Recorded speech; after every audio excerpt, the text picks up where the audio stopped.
আল্লাহওয়ালারা ঘুমায় না, কোত্থেকে আমি কবর থেকে উঠাবো? যদি সিস্টেম থাকতো তাহলে হযরত মাওলানা মফিজুর রহমানকে উঠায় নিয়ে আসতাম কবর থেকে, আর এইখানে বসায় বলতাম যে আপনি বলেন রাত্রে কতটুকু ঘুমাইছেন, যদি আপনি পীরে কামেল হয়ে থাকেন কতটুকু ঘুমাইছেন? আল্লাহওয়ালা রাত্রে ঘুমায় না, ওরা তো চিৎকার দেয়।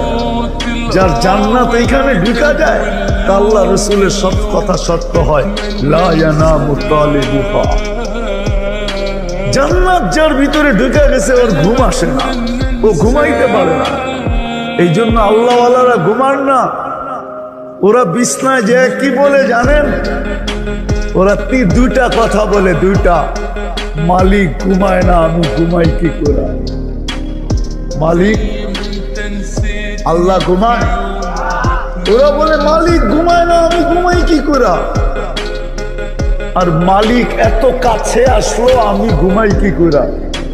এখন তো আল্লাহ প্রথম আকাশে, রাতের 3 ভাগের 1 ভাগ যখন অতিবাহিত হয় তো আল্লাহ প্রথম আকাশে চলে আসে। তো আল্লাহ বলে আপনি বাড়ির ছাদে আসলেন, আমাদের দুনিয়ার